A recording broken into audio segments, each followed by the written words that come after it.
Ngayon, magluluto tayo ng pakbet. Ang gulay na gagamitin natin is 3 klase lang. Kasi ang mga kasama ko dito ayaw kumain ng ampalaya at okra. Kaya ito yung gagamitin natin, 3 klase lang. Ito yung mga ingredients. Sitaw, talong, kalabasa, baboy. Ito yung baboy, pinakuluan ko na siya.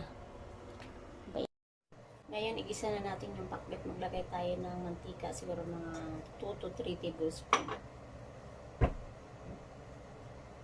Isa na natin yung bawang.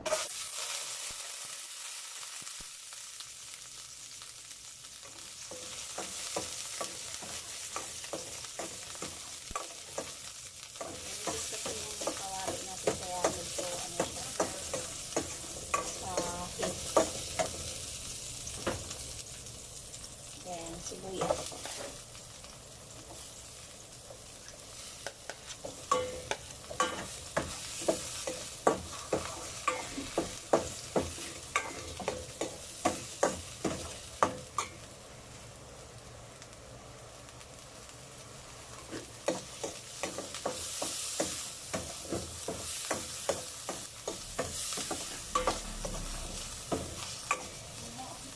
Yan, kamatis.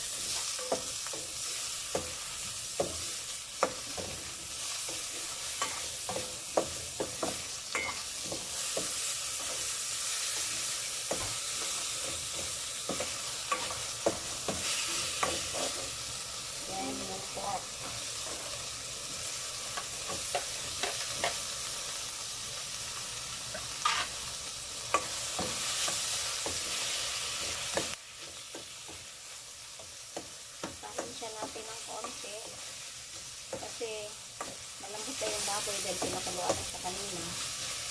Konting isa-isa lang. Then pwede na natin siyang lagyan ng bagoong o ibang seasoning kayong gulay.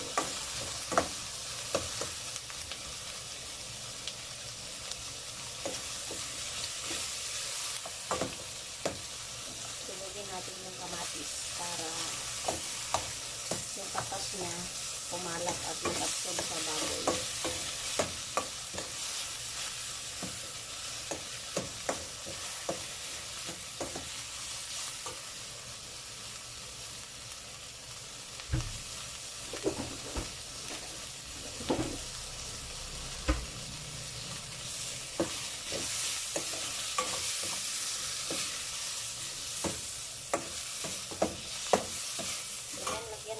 Siya ng bagoong. Ito yung ginisa kong bagoong kanina. Kasi hindi ito masyadong maalat yung bagoong na ito. 2 kutsara.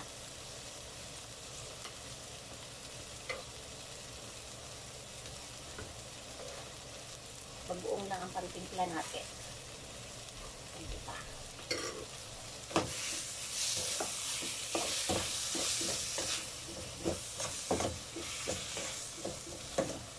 Pasensya na guys, hindi masyadong makadetali ang aking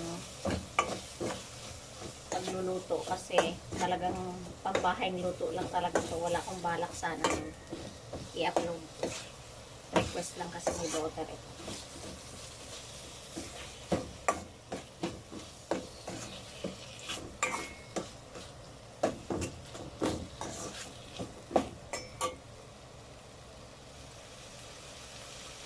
Pwede na natin isunod yung sitaw. Kasi siya yung pinakamatigas at yung kalabasa.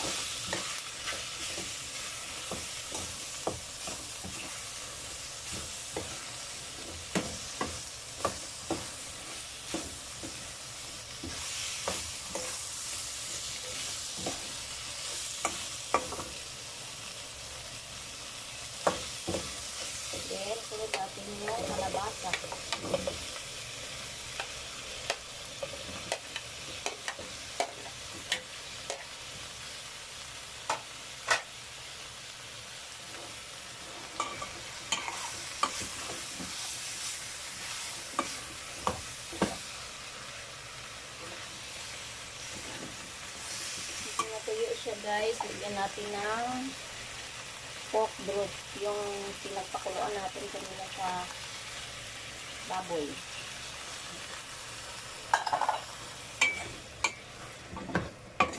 Ayaw ko nang magdagdag ng mantika kasi ayaw nila ng oily.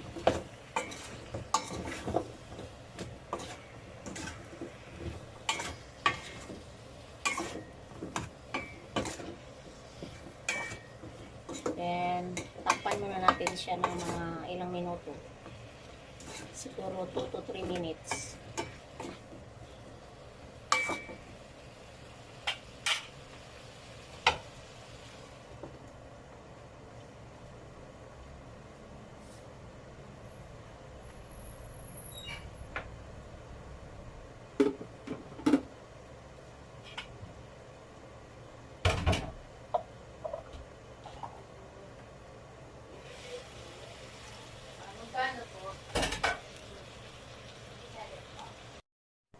Check natin guys kung okay na siya. Konting halo-halo. Inisunod na natin yung talong.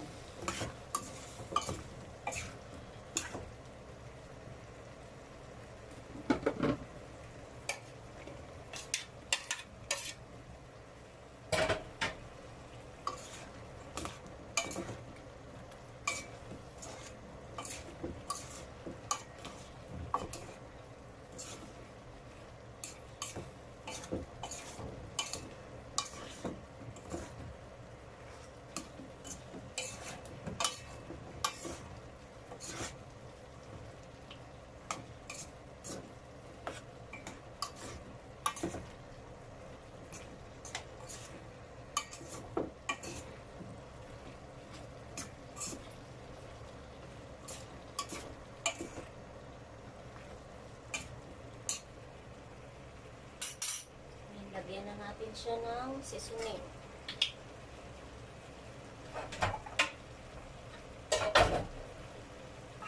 Lagyan natin siya ng ginisa mix.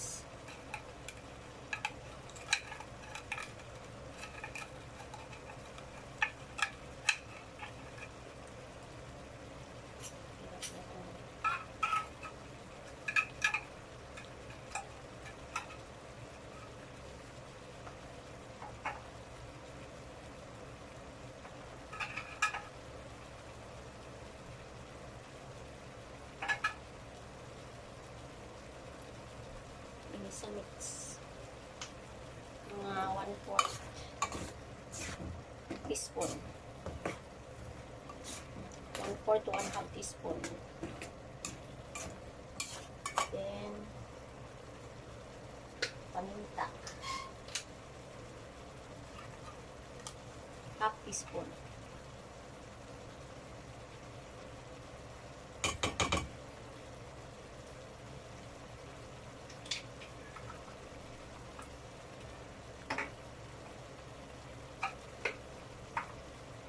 Konting sprinkle ng bechin. 2. Depende sa kung gaano kadami yung lumabas. Pag sprinkle mo. Tansyahan lang. Optional din yun. Kung ayaw nyo maglagay ng bechin, okay lang. Kasi may ginisa mix na naman siya. Tsaka, eto, pork. Nor cubes. Pork nor cubes.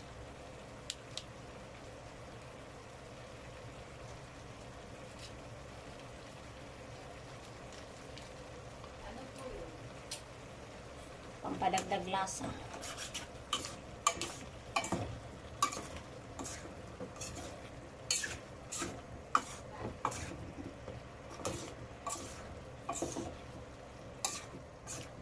Ngayon, kung gusto niyo naman ng medyo masabaw, pwede niyo siyang dagdagan ng tubig. Tansyahin mo na lang kung gaano kadami ang gusto mong ilagay. Depende sa inyo. Yung iba kasi gusto ng masabaw, yung iba naman gusto tuyo.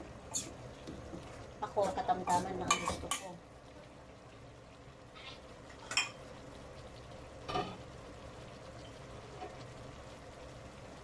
So, magdagdag ako ng siguro mga konti lang siya.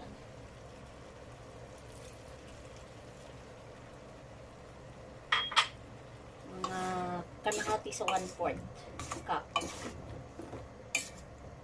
Mga 1/8. Para lang maluto yung gulay. Then, tatakpan natin siya. Mamaya tikman natin kung okay na yung lasa.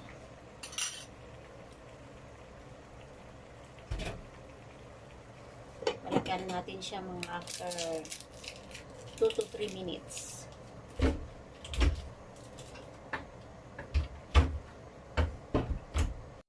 Guys, 3 minutes na yung nakalipas.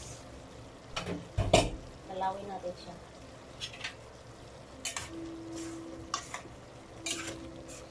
Okay na siya.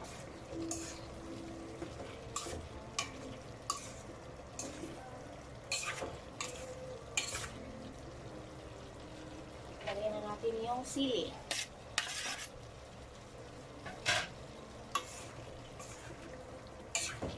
Tikman natin. Yung bagoong, hindi talaga accurate yung sukat niya kasi minsan may mga bagoong na masyadong maalat, lalo pag nabibili sa palengke, so konti lang nilagay nyo kasi baka di makain sa alat yung pakbet nyo. Sa akin, yung 2 kutsara, tama lang siya kasi sariling gawa ko yung bagoong, tansyado ko yung alat. So ito, masarap siya. Pwede na nating patayin. Kasi yung sili, di naman kailangan palutuin yan kasi pampabango lang naman siya. Mas maganda paglagay mo, patayin agad. Then, takpan. Okay na siya guys. Yan yung ating finished product. Patayin na natin siya. Takpan na natin.